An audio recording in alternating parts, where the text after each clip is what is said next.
I remember when I first learned about vectorization, I spent many hours on my computer taking an unvectorized version of an algorithm, running it, see how long it ran, and then running a vectorized version of the code and seeing how much faster that ran. And I just spent hours playing with that. And it frankly blew my mind that the same algorithm, vectorized, would run so much faster. It felt almost like a magic trick to me. In this video, let's figure out how this magic trick really works.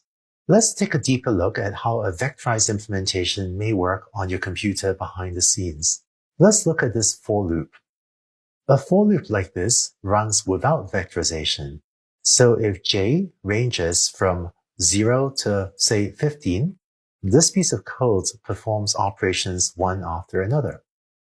On the first time step, which I'm going to write as time 0 or t0, it first operates on the values at index 0. At the next time step, it calculates values corresponding to index 1, and so on until the 15th step, where it computes that. In other words, it calculates these computations one step at a time, one step after another. In contrast, this function in NumPy is implemented in the computer hardware with vectorization. So the computer can get all values of the vectors w and x, and in a single step, it multiplies each pair of w and x with each other all at the same time in parallel. Then after that, the computer takes these 16 numbers and uses specialized hardware to add them all together very efficiently, rather than needing to carry out distinct additions one after another to add up these 16 numbers. This means that code with vectorization can perform calculations in much less time than code without vectorization. And this matters more when you're running learning algorithms on large datasets or trying to train large models, which is often the case with machine learning. So that's why being able to write vectorized implementations of learning algorithms has been a key step to getting learning algorithms to run efficiently and therefore scale well to the large datasets that many modern machine learning algorithms now have to operate on. Now, let's take a look at a concrete example of how this helps with implementing multiple linear regression. That is, linear regression with multiple input features. Say you have a problem with 16 features and 16 parameters, W1 through W16, in addition to the parameter B.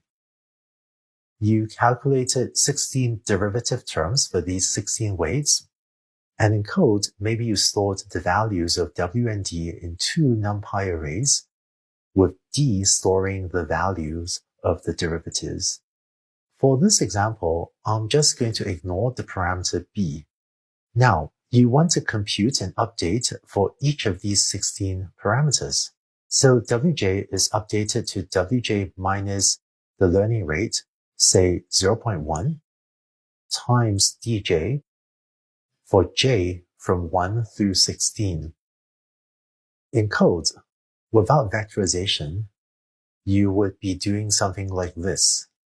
Update W1 to be W1 minus the learning rate 0.1 times D1. Next, update W2, similarly, and so on through W16, updated as W16 minus 0.1 times D16. In code without vectorization, you could use a for loop like this. For j in range 0-16, that again goes from 0 to 15, set Wj equals Wj minus 0.1 times Dj.